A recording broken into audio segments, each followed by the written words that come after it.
salita ng Panginoon. Praise God. Purihin natin ang Diyos. Sige po. Paki-flash yung ating text verse. In the book of Jeremiah 32 verse 17. Jeremiah 32 verse 17. Sabi po diyan, sige po, basahin natin. 1, 2, 3, go. Lord God, you yourself made the heavens and earth by your great power. And with your outstretched arm, nothing is too difficult for you. Palapakan natin ang ating Diyos. Glory to God. Glory to Jesus. Glory be to the Holy Spirit. Hallelujah. Minsan pa, tayo muli ay mananalangin. Diyos Ama, dakilang Diyos, may lalang ng langit at lupa. Totoo Diyos, sa iyong mga kamay, walang bagay na mahirap sa iyo. Naggagawin mo sa aming mga buhay na ito. Kaya sa oras na ito, sa aming pong pakikinig ng iyong mga salita, na naniniwala kami, sabi niyo po, Panginoong Jesucristo, hallelujah, the Spirit, hallelujah, sabi niyo po, Panginoong Jesucristo, na ang salita mo ay Espiritu. Lord, you have said in the word, John 6:63, the Spirit gives life, the flesh profiteth nothing. The Spirit that I give to you, the word that I speak to you, they are spirit and they are life. And right now, Father, I declare and decree that your word, which is spirit, will give life to each one. Your word, which is spirit, will strengthen our weak bodies. Your word, which is spirit, will give us healing and deliverance. Your word, oh God, which is spirit, Lord, will give us solution to all kinds of problems that we may have right now. And Lord, with your word, oh God, with spirit, Lord, nothing is too difficult for you to do in our lives. Kaya sa oras na ito, we are now applying your word as it is written, and Him we have redemption through His blood, the forgiveness of sins in accordance with the riches of God's grace.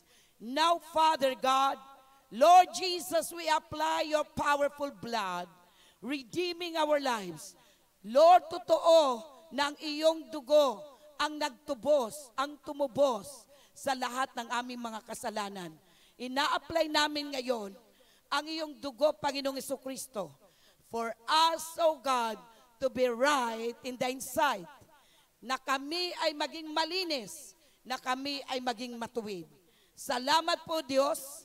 And now we are opening, Lord, the tablet about, we are opening our hearts, we are opening our mind, we are opening our soul, and let the King of Glory rule and reign in our hearts.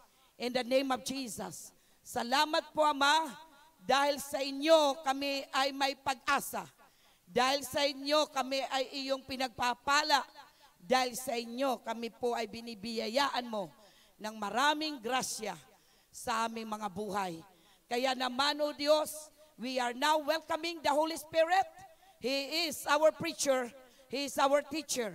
Use only my mouth as your mouthpiece. Do not allow any word to come out of my mouth, Lord, na hindi po kaaya-aya sa iyong harapan. Lord, anuman po ang aking sasabihin, it is under your control. You are the portion of my life. Ikaw ay bahagi ng buhay ko. Kaya, O Diyos, and you are our life. Lord, salamat po. Sa iyo ang papuri, pagsamba, pagdakila, pasasalamat. Sa ngalan ng aming Panginoong Yesus, kay Sang Espiritu Santo, lahat tayo magsabi na malakas na, Amen. Palapakan natin ating Diyos. Hallelujah. Sabihin mo, I am blessed. I am strong in the Lord. And in the power of God's might. I am complete in Christ Jesus. Sige po, palakpakan natin minsan pa ang ating Panginoon at makakaupo na po ang bawat isa. Praise the Lord. So ngayon po, ating magiging theme song, yung walang mahirap sa inyo. Tama po ba? Walang mahirap sa Diyos. Mayroon ba tayo mga pinagdadaanan? Mga kapatid, hayaan mo lang dumaan ka. Huwag mo lang istambayan. Amen? Praise the Lord. Napakabuti ng ating Panginoon. So nakita kami po ay humayo kahapon. Pumunta kami sa hospital. 2 hospital ang aming napuntahan. At alam niyo po, ang napansin ko, katulad po sa private hospital, pagka wala ka na palang pambayad, hindi ka na pupuntahan halos ng nurses. Sabi ng pinuntahan namin, 1 beses na lang kung pumunta ang nurse. Tapos, hindi na makainom ng gamot kasi hindi na rin bibigyan ng gamot. So, ang mga habang naririnig ko yung mga sinasabi sa amin, nadudurog yung puso ko. Sabi ko, mahirap pala magkasakit kapag wala kang pera. Wala kang pambili ng gamot at hindi ka napupuntahan kasi na-confine sa private hospital. Pero ang mabuting balita, sa Diyos walang mahirap. Kahit anong sakit at karamdaman mayroon tayo, alam niyo po, kayang-kaya ng Diyos pagalingin. At ikaw man ang pinakamahirap, kaya ng Diyos magkaloob ng lahat ng iyong pangangailangan, kahit na pera yan. Kaya mong makaranas na ikaw ay maging milyonaryo, na sa tingin mo wala kang pera. Sa tingin mo, kaunti lang ang pera mo. But God, through His power and might, gagawin niya na ikaw ay milyonaryo. Magugulat ka na lang. Totoo ba? Yes! It is true! Kung yung iba may mga milyon-milyon, kaya ng Diyos ibigay sa'yo. Naalala ko lang po, yung ating kapatid noon, si Sister Micah, siya po palaging taga-declare. Pagka sinasabi niya, ano ba yun? Riches, come to me. Ano ba yun yung dinideclare natin? Tapos sabi niya, pag sinabi ng pera, ilang milyon? Nung una, sabi ko, 1 milyon lang. Tinupad ba ng Diyos?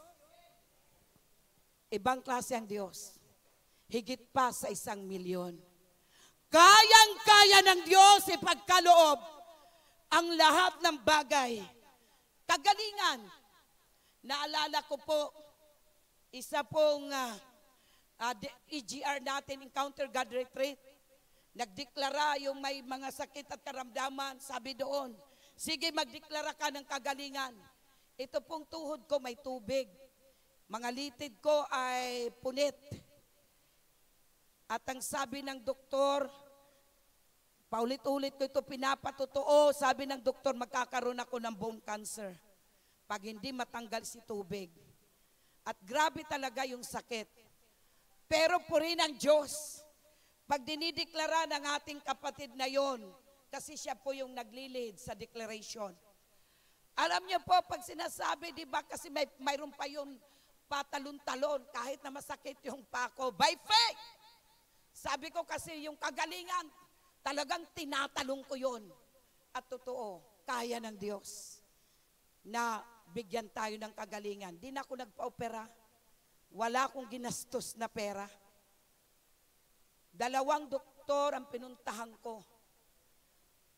Minsan lang po ako nagbayad ng 500 pesos.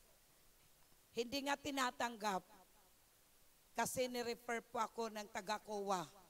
Pero mga kapatid, sabi ko, Dok, It is my gratitude to bless you. So purihin ang Panginoon. At sabi ng isang doktor, pray, pray, pray. Kasi sabi niya, hindi pa ako nagtahi ng mga litid. Pray, pray, pray. Matanda na siya pero hindi pa siya nakaranas magtahi ng litid. Pero sa Diyos, totoo, walang imposible. Lahat ay kayang-kaya ng Diyos. Purihin ang Panginoon. Kaya ang sabi nga po kagabi ng ating kapatid na dinalaw po namin, sabi niya, alam mo, sabi niya, Pastora, grabe yung binigyan ka ng Diyos. Sabi niya, yung lakas, yung anointing. At sabi ko, kahit sa totoo lang po, kulang po ako palagi ng tulog, pero ang Diyos ang nagsusustain ng lakas.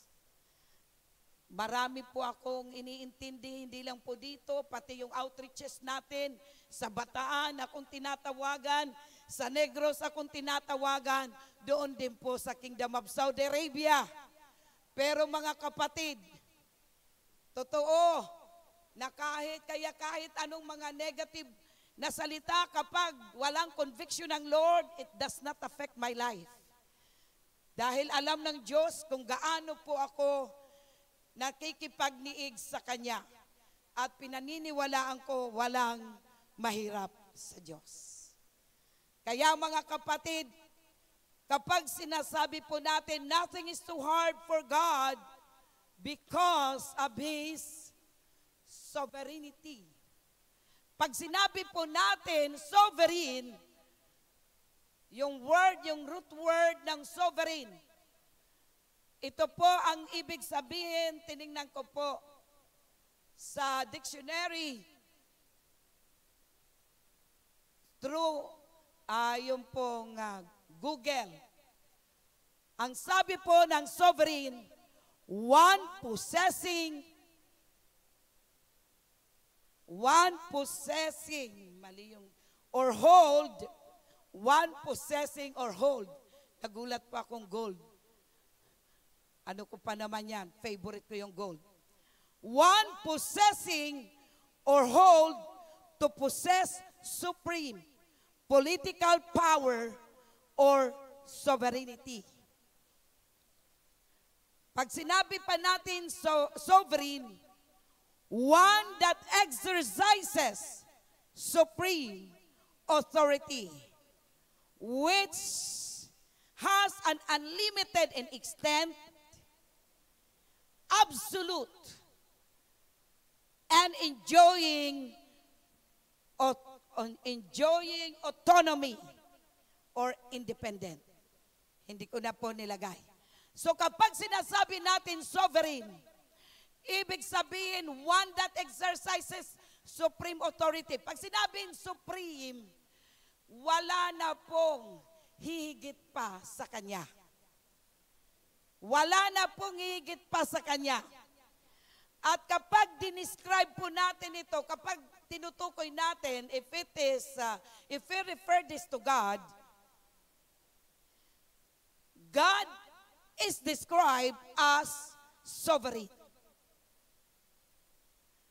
So, pag sinasabi po natin, pag ang pinag-uusapan natin ngayon about sovereignty, it is not yung pong bansa.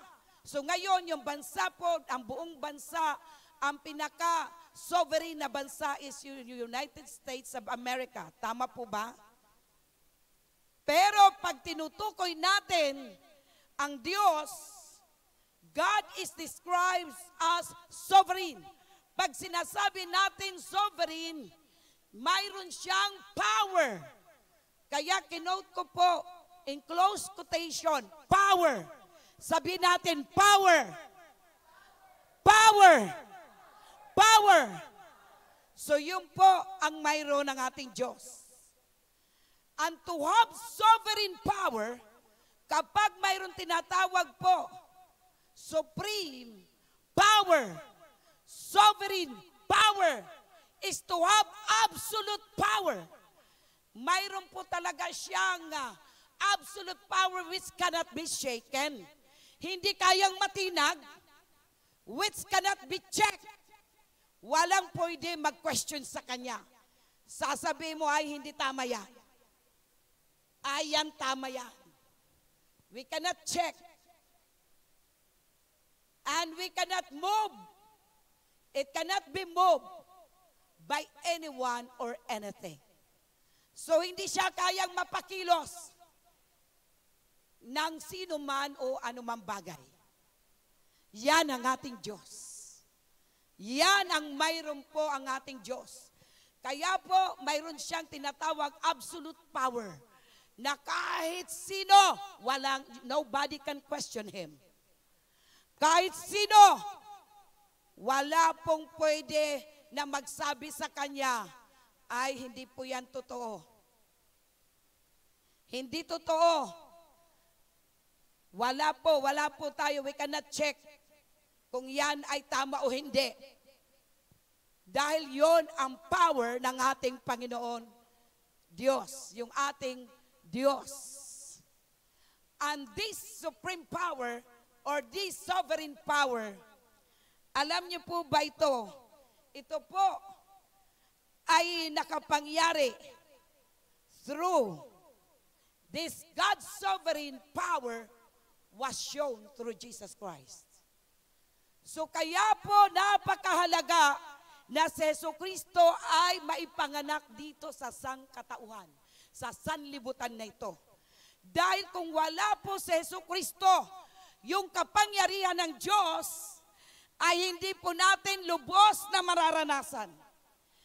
Yung kapangyarihan ng Diyos ay hindi natin ito mararamdaman. Totoo, pwede mong sabihin na yan ay Diyos ang may gawa niyan, pero hindi ka tiyak. But, sa pamamagitan ng ating Panginoong Jesucristo, this God's sovereignty ng ating Diyos, ipinakita sa ating Panginoong Jesucristo. At kaya naman, si Jesucristo, through Him, kaya niya pong ibigay ang lahat ng ibig niya sa atin. For us, na tayo na mga anak ng Diyos, especially yung mayroong true relationship with our Lord Jesus Christ, ikaw po ay magtataglay din ng power. Mayroon po tayong power. Is this absolute power?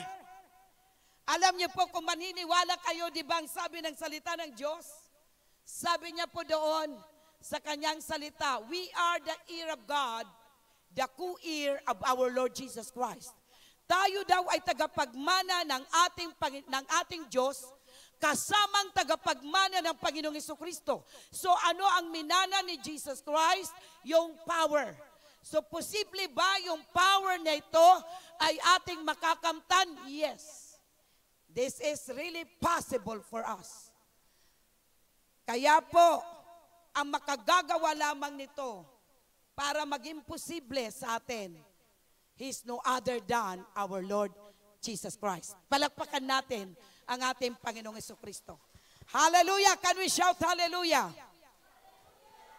Hallelujah! Kaya po mga kapatid, mayroon po tayo, binigyan tayo ng Diyos ng 4 na puntos. Dito tayo magbubulay-bulay na sinasabi niya, walang mahirap sa Diyos. Totoo, walang mahirap sa Diyos. At ito po ay walang mahirap dahil ito po ay sa kapangyarihan and in the person of our Lord Jesus Christ. So mga kapatid, kung tayo po ay nagsasalita, we are referring to Jesus Christ. Kapag hindi natin sinasabi na Lord Jesus, dapat dagdagan natin ng Jesus Christ. Kasi napansin ko marami palang pangalan na Jesus. Mayroon din palang mga pangalan na Jesus or Jesus. Kaya po kapag tayo ay sinasambit natin we are referring to our Lord Jesus Christ, pwede ka lang magsabi, Lord Jesus, because nilagyan mo na Lord. Tinutukoy mo na ang ating Panginoong Jesucristo. At kapag sinabi mo lang Jesus, dapat may dagdag na Christ. Jesus Christ. Maliwanag po ba ito? So mga kapatid, ano pa po yung gusto ng Diyos ipahiwatig sa atin? Na sinasabi niya, walang mahirap sa Diyos. Nothing is too hard for God. Walang mahirap sa Diyos. Bakit po walang mahirap sa Diyos? Ito po ba ay totoo sa ating buhay na walang mahirap sa Diyos? Bakit po marami pong tao may sakit? Pag pumunta ka sa hospital, tinanong ko yung nurse, sabi ko, marami ba kayong pasyente? Sabi niya, napakarami. Marami silang pasyente. At titingnan mo doon, ay palaging marami. Lalong-lalo na tingnan mo sa public hospital. Talagang grabe po ang napakarami ang pasyente. So ngayon, bakit ganon? Kung walang mahirap pala sa Diyos, bakit hindi po yung mga maraming pasyente na ito, maraming may sakit at karamdaman na ito, bakit hindi po nila nararanasan yung kagalingan mula sa Diyos? Kung sa Diyos pala ay walang mahirap. So mamaya mga kapatid, lubos natin may intindihan na yung sinasabi walang mahirap sa Diyos, may qualification ito. Kanino lang po ito makapangyayari? Dahil totoo, lahat ng bagay posible sa Diyos. Pero tandaan natin, sabi nga, tayo rin ay mayroon pong bahagi. We have also the responsibility. Mayroon tayong responsibilidad na dapat nating gawin. Okay. So ano po? Sige po, puntahan muna natin. Okay. So yun po, mamaya na po yung our responsibility. Kasi, totoo, sabi ng salita ng Diyos, walang mahirap sa Diyos. Pero bakit hindi nakapangyayari sa lahat ng tao? Dahil mayroon po tayong responsibilidad na tao. Yun po ang katotohanan. At habang tayo'y nakikinig sa kanyang salita, atin po yan matatagpuan.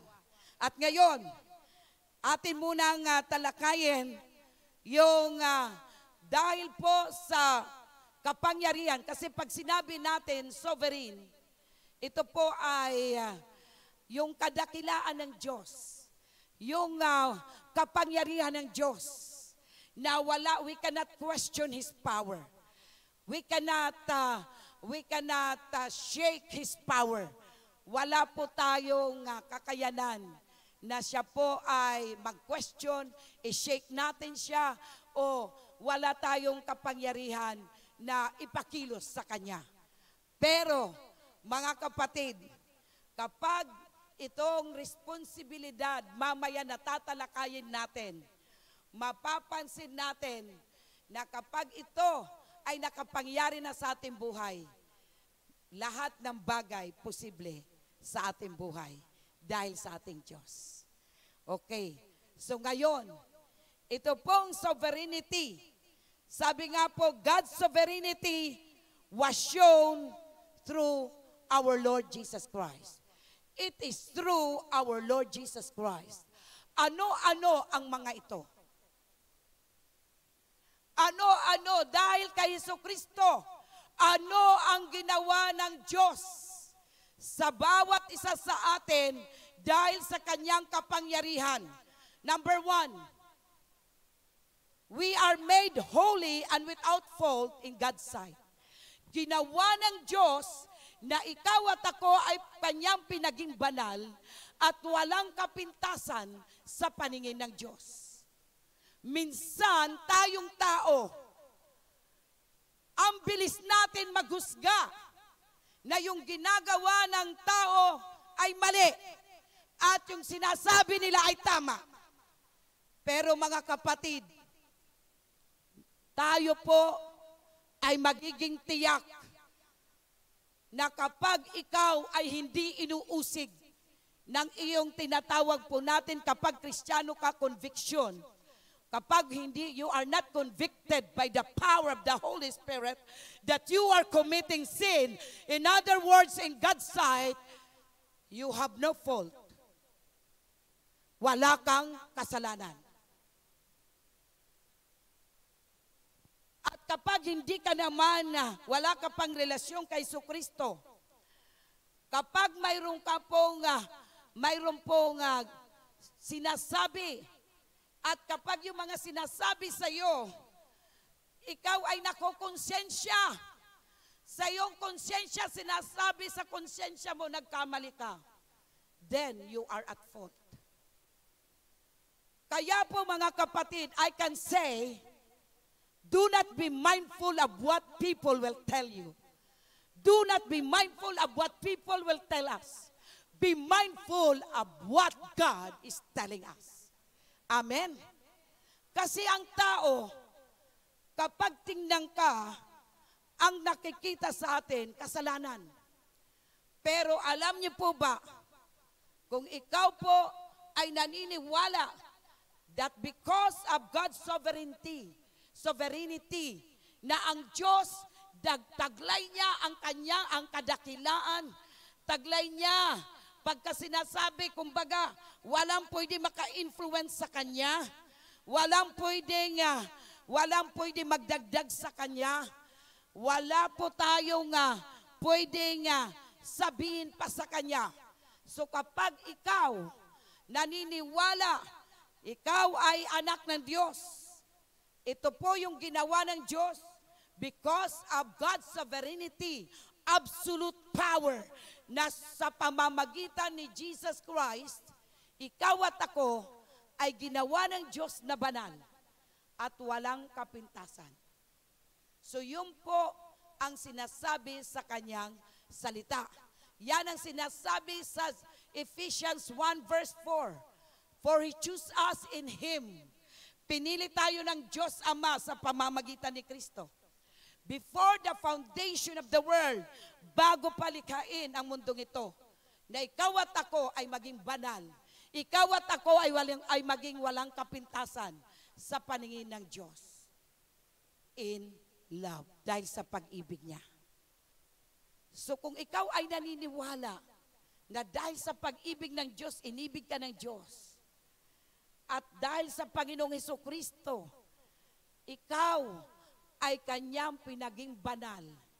Kaya dahil pinaging banal ka, anytime na mag-graduate ka dito sa mundong ito, anytime na mamatay yung ating physical na buhay, ang tingin sa iyo ng Diyos, you are without fault. Wala kang kasalanan, wala na siyang nakikitang kasalanan. Dahil ang nagpaging banal sa atin ay si Jesucristo. At anong kapangyarihan ang ginamit niya? God's sovereign power. At absolute po ba yan? Yes, absolute. So kapag tayo po, halimbawa, mayroon pong mga nagsasabi sa atin, mali ang ginawa natin, may mali ka. Alam niyo po, ang gagawin natin kagad, lumapit ka sa Diyos. Let God examine your soul. Let God examine your mind. Let God examine your heart. Let God examine the words that came out from your mouth. And when the Spirit of God does not convict you, then you are very sure that what you have done is without fault in God's sight. So hindi ka dapat pinanghihinaan ng loob. Hindi ka dapat pinanghihinaan na sabi mo, nakakahiya naman. No. Dapat lang tayo nahihiya kapag mali ang ginagawa natin sa harapan ng Diyos.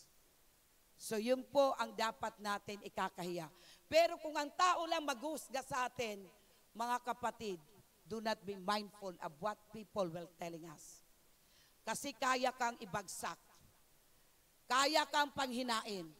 Ang dapat lang natin gawin Every time kapag mayroon pong mga sinasabi sa tao, sinasabi sa atin, ano ang dapat natin gawin? Pumunta ka sa Diyos, makipagniig ka doon, at sabihin mo yung mga lahat na naririnig mo, lahat ng mga complaints sa'yo, lahat ng mga sinasabi patungkol sa'yo. At kapag ang Diyos ang iyong kausap, He will be the one to convict you if you are convicted, if you are sinning in His sight. Pero pag hindi, anong gagawin ng Diyos sa'yo? God will tell you, release forgiveness to the people, those who sins against you. Dahil yan ang ginawa ni Jesus Christ.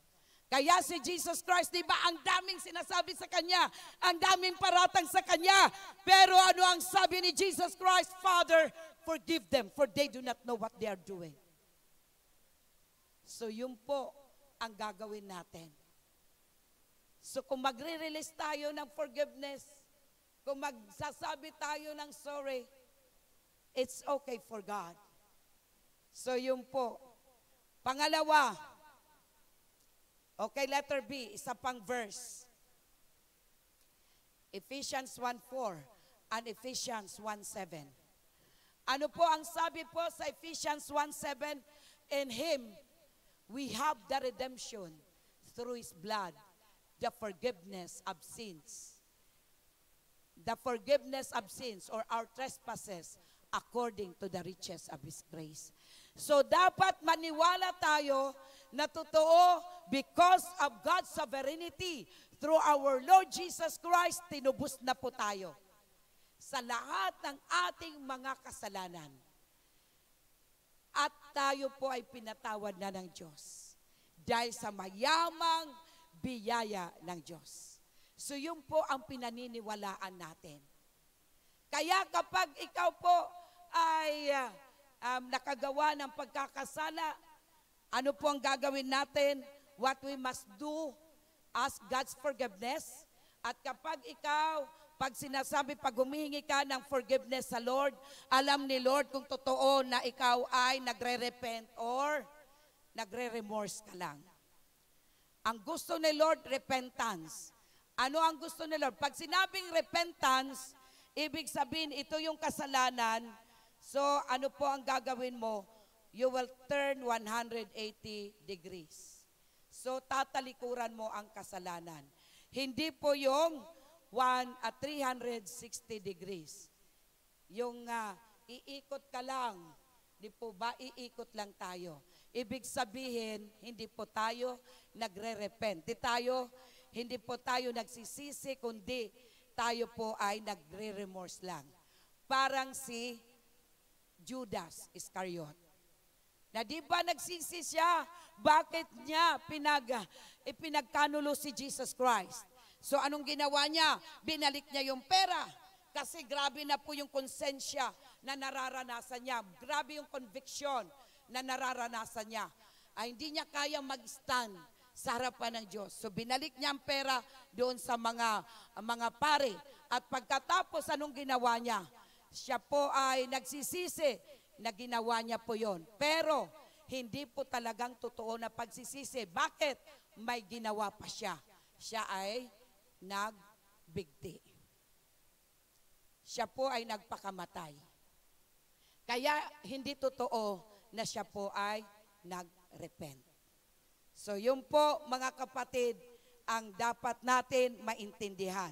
So ngayon, ito po si Jesus Christ, tandaan po natin, once we have truly repented, kapag ikaw ay nagkasala, nagsisi ka ng totohanan, paniwalaan mo na sa kapangyarihan ng Diyos, absolute, na pag sinabing absolute, no one can question you. Na kahit isa ka pang mamamatay tao, kahit isa ka pang makasalanan na tao, once na nagsisi ka, tinanggap mo sa Jesucristo, naniwala ka na sa dugo ng Panginoong Jesucristo, nilinis ka sa lahat ng iyong mga kasalanan, mula pa nang nasa sinapupunan ka ng iyong ina, hanggang sa kasalukuyan na ikaw ay nabubuhay.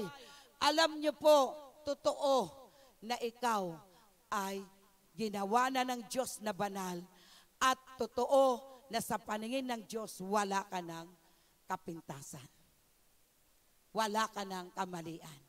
Yan ang sinasabi sa Ephesians 1:7, in Him we have the redemption through His blood, the forgiveness of sins in accordance with the riches of God's grace.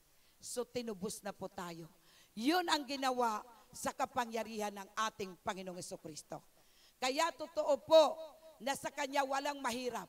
Walang mahirap sa Diyos na ikaw ay gawin niyang, ginawa ka tayo na ginawa niya tayong banal sa Kanyang harapan. Hindi mahirap sa Diyos na tayo po ay ginawa niya na walang kasalanan, walang kapintasan.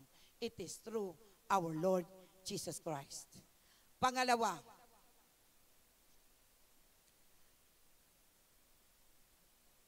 hindi mahirap sa Diyos na ano po, na ikaw at ako ay pinagaling na. We are healed. Past tense na po yun. Kaya kung may kasakitan tayo at karamdaman, alam niyo po, ang tinitingnan lang naman sa atin ng Diyos. Para makapangyari na totoo, magaling ka na. Totoo, kaya mong kunin ang benepisyo, absolute. Pag sinabing pinagaling ka na, hindi po sinungaling ang Diyos. Absolute yan yung power niya na ano po ang sinabi ng salita ng Diyos. In Matthew 8:17, sabi niya po dyan, so that what was spoken through the prophet Isaiah might be fulfilled. Nandoon po yan sa Isaiah 53, verses 4 to 5. Ano pong sabi po doon? He Himself took our weaknesses and carried our diseases. Sa ibang translation, He took our infirmities. Pag sinabi po natin, took our infirmities, alam niyo po ba yung infirmities? Ang infirmity, tinignan ko po sa dictionary, it is a state of being weak or ill, especially because of old age. Ulitin ko po.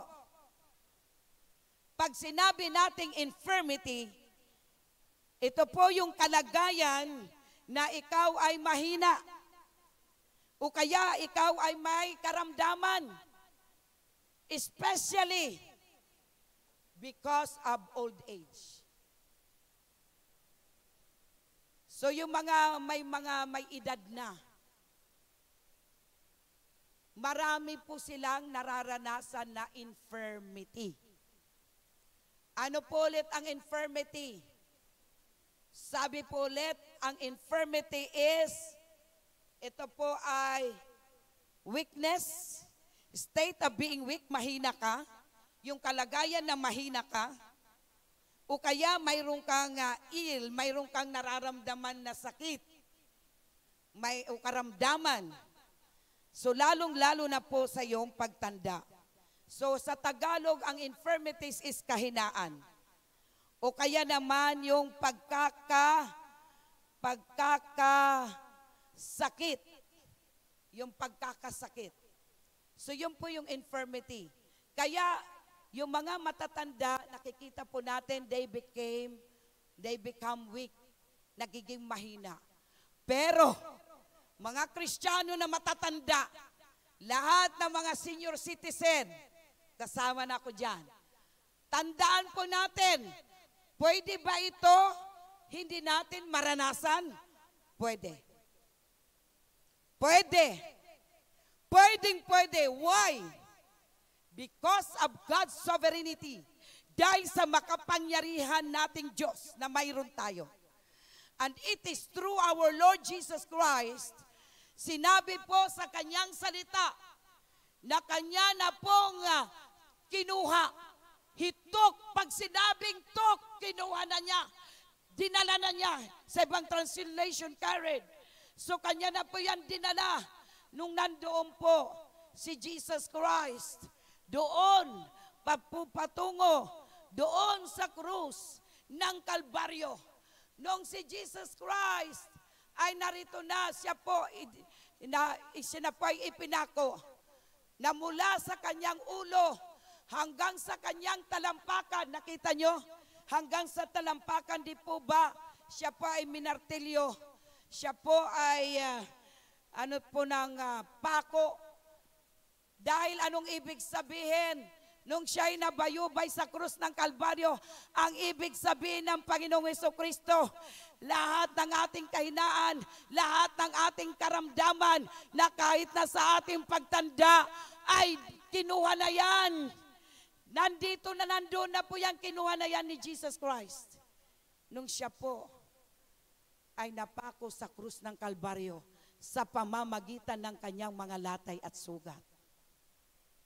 Kaya po, sabi ko nga nung pinagbubulay-bulayan ko, aba Lord, posible pala talaga na kahit magkakaedad na kami, mananatili pa rin kami malalakas. Amen. Hallelujah, palapakan natin ang Diyos. At ngayon, magtataka ka kahit bata, nakakaramdam na hindi. Sabi ng mga bata, ano ba ito? Ba't ang sakit na ng likod ko? Bata pa yan. Hindi na ako makabangon. Mama, halika nga, hindi ako makabangon. So ngayon, sa mga panahon na ito, hindi lang po mga bata o mga matanda ang weak o may ill o mayroon pong karamdaman. So tayo na mga Kristiyano, ilagay natin, it is absolute. Pag sinabing absolute, no one can question, na ikaw at ako, kahit na tumanda tayo, mananatili tayong malakas. Sabi nga po sa kanyang salita, the Lord is my strength. Of whom shall we be afraid? Ang Diyos ang ating kalakasan, kanino nga ba tayo matatakot? Amen? Nandun po yan sa Psalms 27. So yun po ang sinasabi ng salita ng Diyos. Dinala na po yan. Yung ating mga weakness, yung mga kahinaan natin, yung ating pong mga ill, yung ating mga karamdaman, dinala na po yan. Sino ang nagdala? Si Jesus Christ. Absolute ba yung power na yun? Yes. So maging yung diseases, mga kasakitan at karamdaman. So lahat po ng kasakitan at karamdaman, sasabihin mo, nako, katulad yung pinunta namin, may ano pala siya, yung cancer, yung sa mga bituka, mayroon dun sa bituka. Tapos nung pinag-pray ko po siya, ipinakita sa akin ng Diyos na nag-metastasize. Pinakita sa akin ng Diyos habang pinag-pray ko, active ang kanyang cancer cells. Active. At pagkatapos, kaya po, nung siya po ay ano ba yun? Yung may ilalagay na instrument dito para tingnan, yung mayroong endoscopy. So, hindi po natuloy ang endoscopy. Bakit? Ang nangyari, nalagyan siya ng tubo. Without even yung mga magulang or consent ng magulang, dinerecho na po nagkaroon ng tubo. At hanggang kahapon, hindi pa po siya nagigising. So he is only 33 years old. So bakit ganon? Kung absolute pala ang power ng ating Diyos na ating pinaniniwalaan through Jesus Christ, bakit may mga bata na nagkakasakit? So ano po ang kulang? So mamaya atin po yan matutunghayan.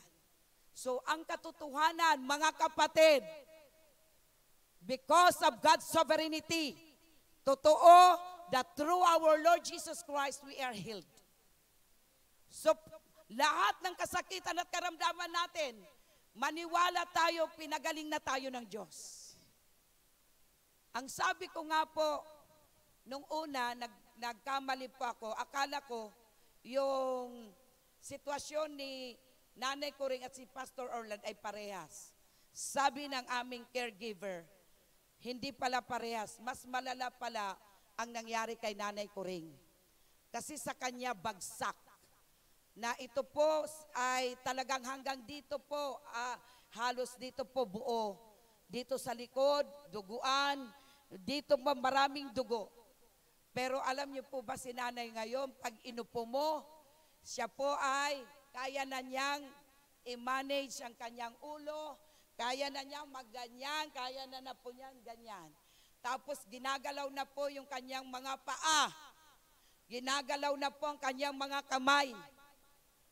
Dahil hindi namin tinatantanan sa panalangin na aming pinangahawakan na ang sabi ko sa Panginoon na Kanya na pong dinala lahat ng uri ng kasakitan at karamdaman, dinala na po yan ng Panginoong Jesucristo at ang aking deklarasyon, wala na po siyang tinira. Wala na siyang itinira na kasakitan at karamdaman, dalang-dala, dinala na po lahat yan. Dinala na po lahat yan. Dinala niya lahat ang kasakitan at karamdaman. Kaya po kung may kasakitan tayo at may karamdaman, ang kailangan lang ng Diyos magtiwala sa Kanya. Sa Kanyang ginawa. Dahil yan po ay supreme. Hindi natin po, we cannot question, we cannot move God, we cannot shake. Yan po ay totoo. Ginawa na po niya yan. Okay?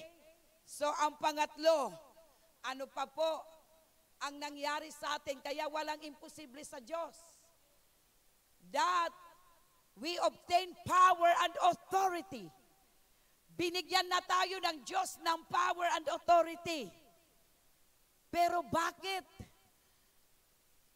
Kapag may kaunting problema lang, para bagang grabe yung ating nararanasan, para bagang wala, sabi mo nga kung pwede lang alisin yung tao na to, gusto mo nang ipalis.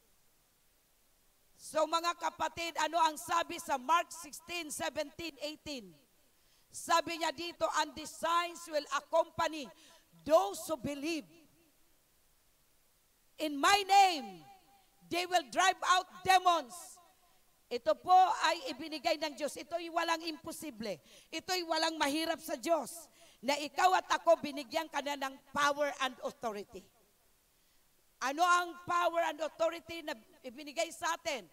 We can drive out demons. Pwede natin itaboy ang mga demonyo. We can speak new languages. Makakapagsalita tayo ng iba't ibang wika. Yung tongues. They will pick up snakes.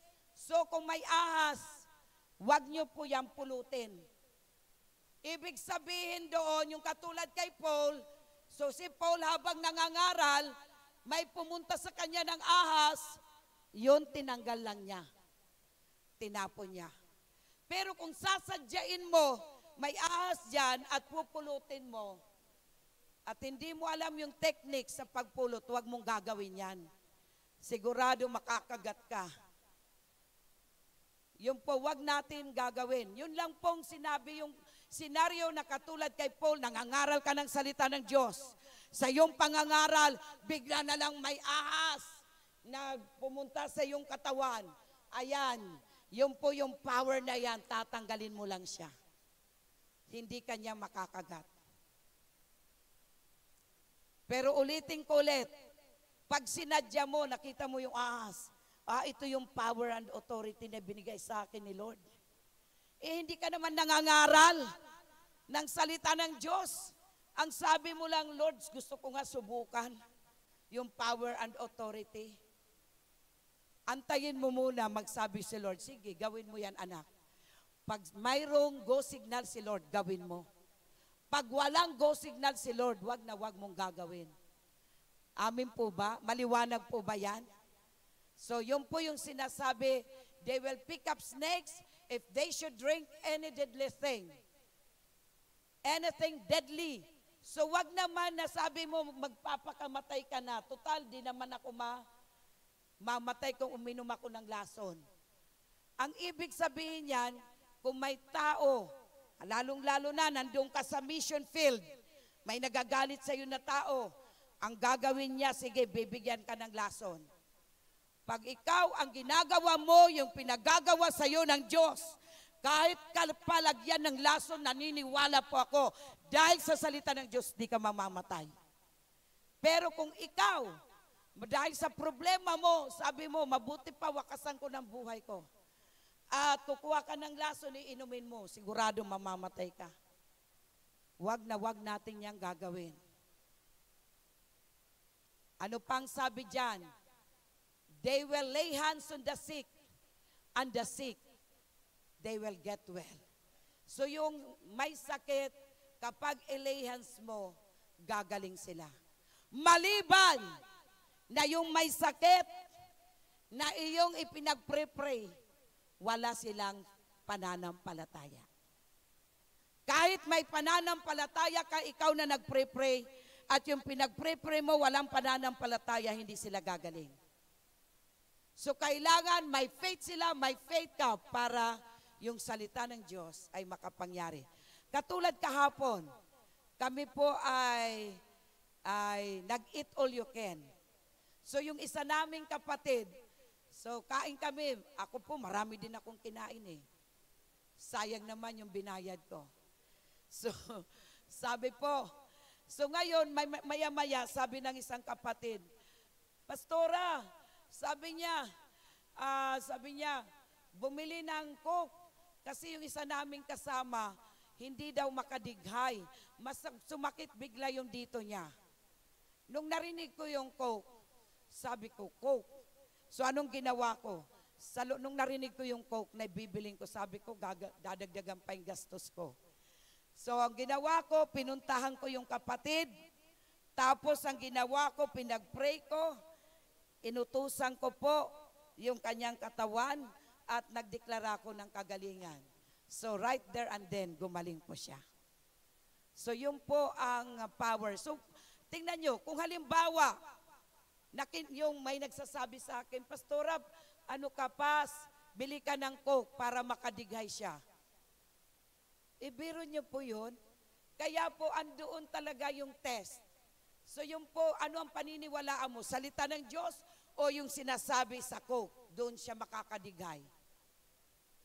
Alin ang may power? Ang Coke o yung salita ng Diyos? O ang salita ng Diyos na binigyan na tayo ng power. Ano lang gagawin natin? Ilelay hands. So libre ba? Libre. Walang dagdag gastos. So yun lang po ang gagawin natin. Kaya po mga kapatid, kapag may kasakitan at karamdaman, any one of your family, huwag kayong magdepende sa gamot. Limitado po yan. Huwag kayo dumepende sa mga doktor na tao. They are also limited. But be dependent with God because we have an unlimited power of God. Walang hindi limitado ang kapangyarihan ng Diyos. Nasa Kanya, He has the supreme power. Kapag sinabi niya na pinagaling na tayo ng ating Panginoon, sinabi ng Diyos, tayo po ay binigyan to drive out demons. Kaya kung may problema sa bahay, kung may problema sa relasyon, ano ang gagawin mo? Cast it out. Hindi po yung, halimbawa may relasyon kayo, mag-asawa kayo. Dahil lang sabi mo, namumblema ka na sa iyong asawa. So anong ginagawa mo? Sabi mo, Lord, pwede ba tanggalin mo na itong asawa ko? Hindi po yan maalis. Sino ang dapat tanggalin? Yung demonyo na nasa likod. Yung pong may kagagawan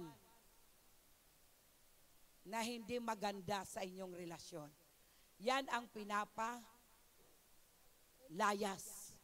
So sino ang papalayasin? The demons behind the conflict sa inyong relasyon. Tama po ba? So wag yung tao. Dati ako rin, ang mga anak ko sasabing, pag hindi nyo layas. Tapos, one time nagme-meditate ako ng Lord. Itong verse na ito, sabi niya, hindi po yung mga tao ang pinapalayas, anak. Ang pinapalayas, the demon behind that person. So yung demonyo sa likod ng taong yun ang pinapalayas. ang mga tao ay inaaruga, minamahal, iniibig, sinisinta. Amen? Palapakan natin ang ating Diyos. Pang-apat, we've made rich. Ito po yung ginawa ng Panginoong Jesucristo. Imposible ba? Wala bang mahirap sa Diyos na ikaw payamanin ng Diyos? Sinong gusto yumaman? Lord, nakita mo yung mga tumaas. So, wala nang ulit. Tama na yon. Nagdeklara na ang Lord. So yung mga nagtaas, I declare, Lord, nag-a-agree ako. Pagyamanin mo sila. So ang kayamanan na sinasabi dito sa atin ng Lord, number 1, pagyamanin mo muna yung inyong personal na relasyon sa Diyos. Amen? Dahil kapag ikaw ay mayaman ang personal mong relasyon sa Diyos, mga kapatid, pwede niyang isunod maging yung iyong physical na buhay. Ang iyong physical na buhay na kahit minsan nakakaranas ka ng kasakitan at karamdaman, kapag ito ay iyong pinanalangin, kumbaga ang bilis lang pinagagaling ka ng Diyos. O kaya naman, kung pahintulutan man ng Diyos na ikaw ay maospital, pwede rin gawin ng Diyos na wala kang babayaran sa ospital. Totoo ba yan? Yes. Pinaranas sa amin yan ng Diyos sa buhay ng aming nanay. 2 beses na hospitalized, more than 1 month, at muntik pa si nanay.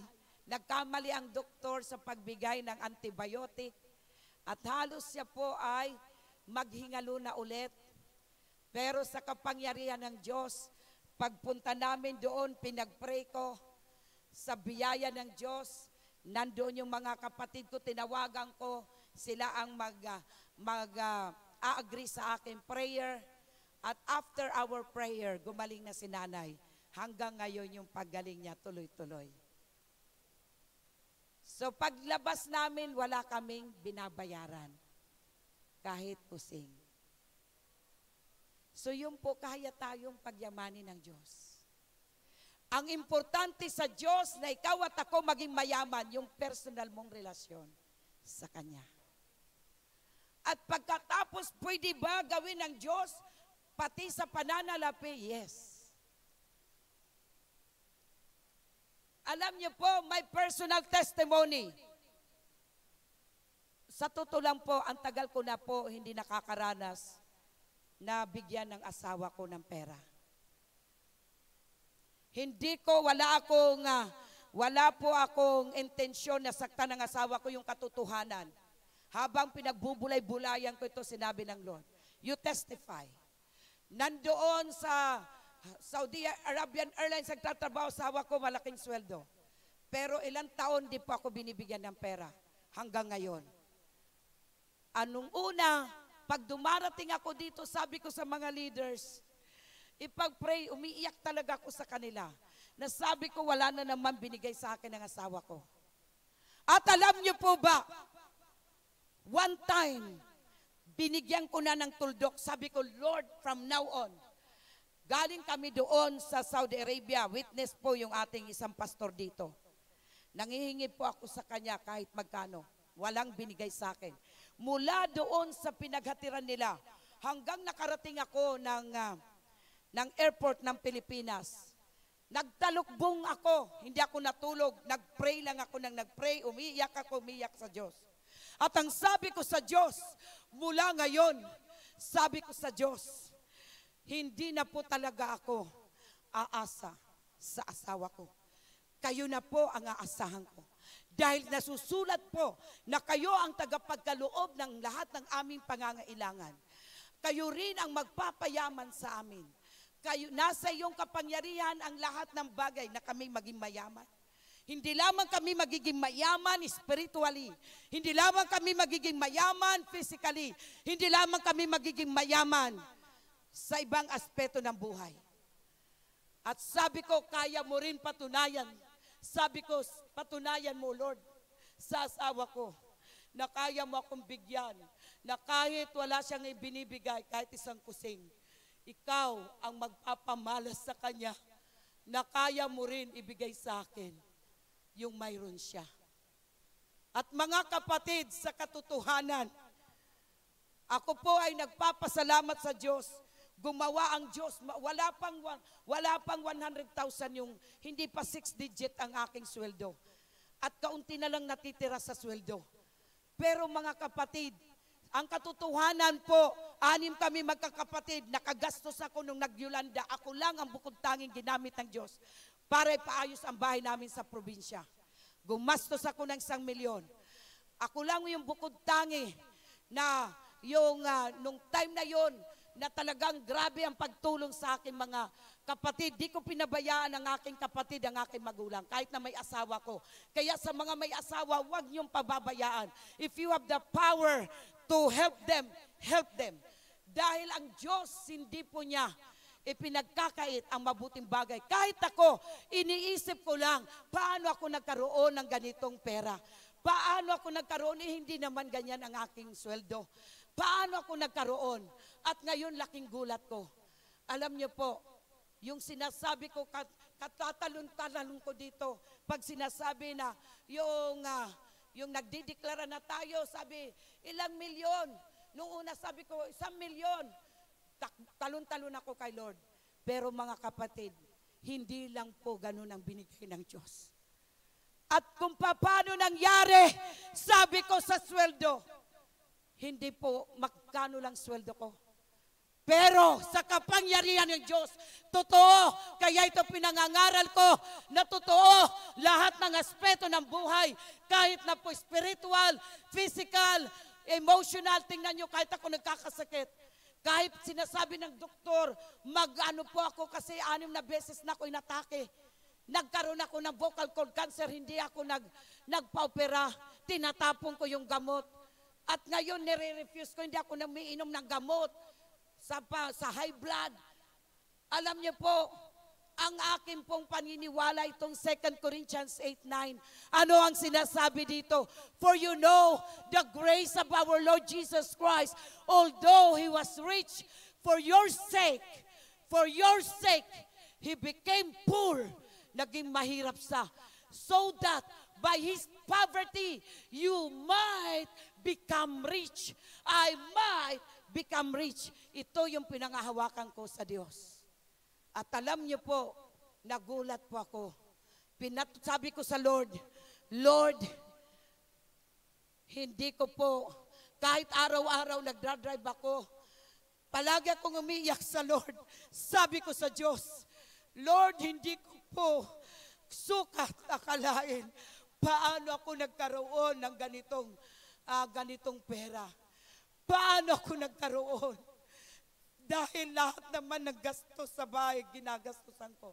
Lahat ng improvement, lahat, ako po yung gumagastos. Pero bakit po?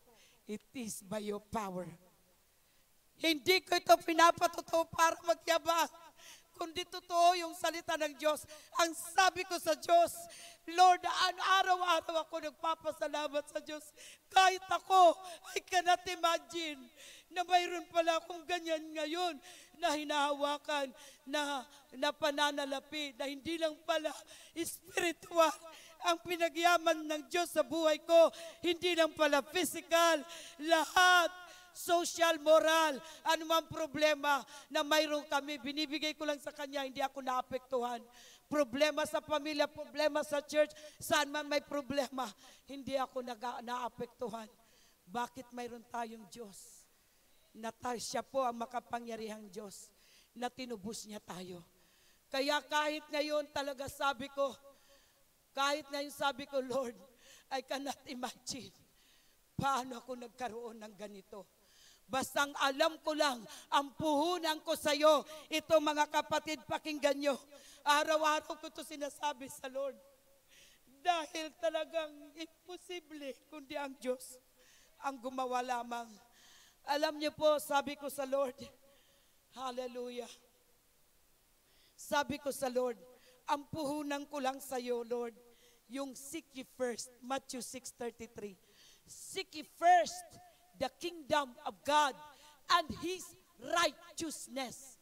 Kaya kahit sino pa nagque-question sa aking katauhan, ibinibigay ko lang kay Lord. Nagsusumbong lang ako sa Kanya.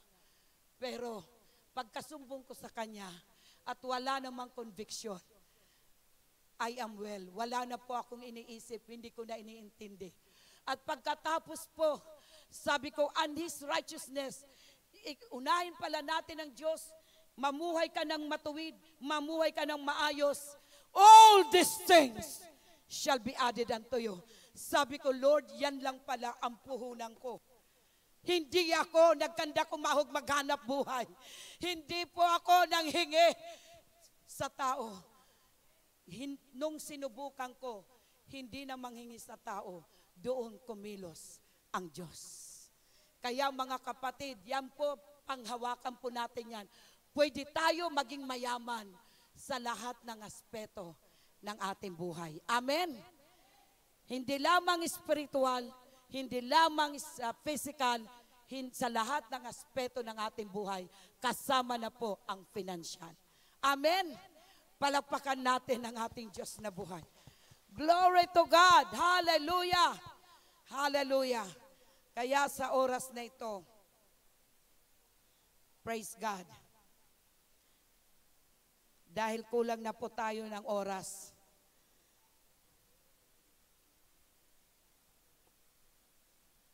ano po ba yung responsibilidad natin? Ano po our responsibility? Para ito ay maging posible sa atin na walang mahirap sa Diyos. I can preach this with power and authority. Dahil pinaranas ng Diyos sa buhay ko. Pinaranas ng Diyos, nakita niyo po, kahit nasusunog na ang bahay namin, sunog na talaga. Nandyan yung 3 lata na pintura, 2 bukas, 1 lata na thinner bukas. Anong ginawa ko po? Hindi ako tumawag ng bombero. Sino ang tinawag ko? Ang Diyos. Dahil ginamit ko rin yung power and authority na ibinigay ng Diyos sa buhay ko. Magagawa ba natin lahat ito? Yes. So dapat ito po ang ating responsibilidad. Number 1, we must believe and diligent in seeking God. Pag sinabi natin diligent, dito tayo nagkakaiba-iba. Madaling maniwala. Tama? Tama. Madaling maniwala. Pero dito tayo nagkakaroon ng problema. Be diligent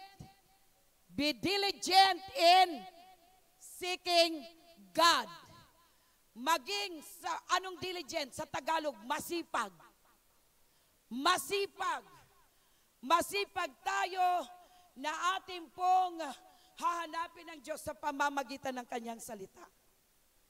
Dito kayo magpakasipag. Totoo, one time, mayroon tayong invited noon, nag-attend sa atin na preacher. Sabi niya yung American, yung maitim, Black American. Sabi ng tatay niya, ito ang sabi ng tatay niya, shinare niya sa atin. Sabi ng tatay niya, kung gusto niyo yumaman, ito po. Dito kayo magtiwala. Dito kayo manghawakan.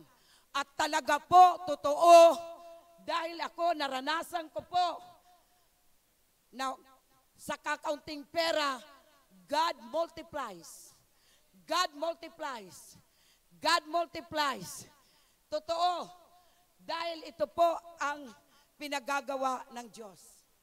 Be diligent in seeking God. Kaya po, ano ang sabi ng Diyos? Now, without faith, it is impossible to please God.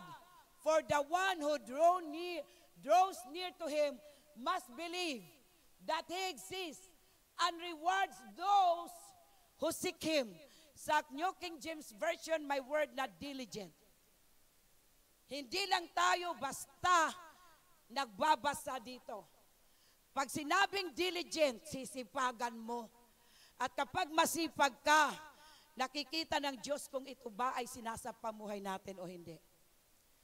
So kapag ito nakapangyari, totoo yung sabi, walang mahirap sa Diyos. Gagawin ng Diyos ang lahat.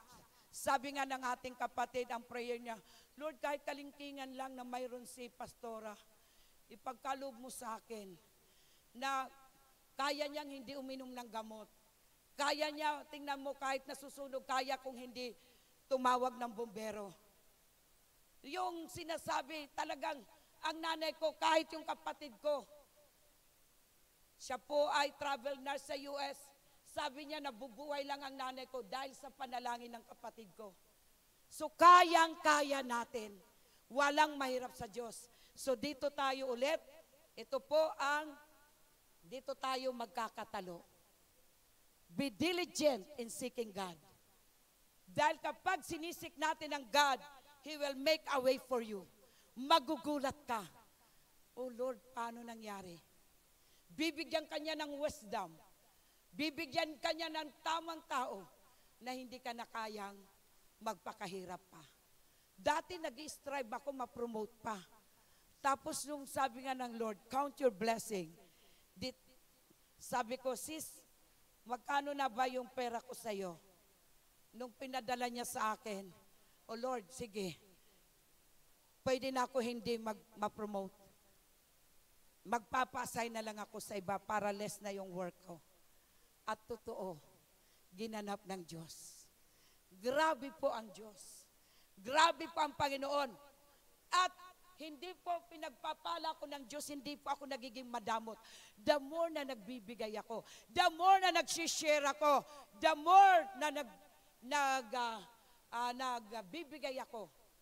Dahil totoo ang Diyos. Sabi nga, the more you receive, the more you give. The more you give, the more you receive. So yun po ang gagawin natin. Amen. So yung pangalawa ay sa next na lang. Yung pangalawang responsibility.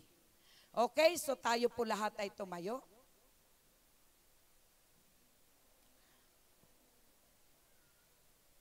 Wala po ba tayong first timer? Wala naman po, ano? Sige po. Awitin natin yung walang mahirap sa Diyos. Kaya mga kapatid,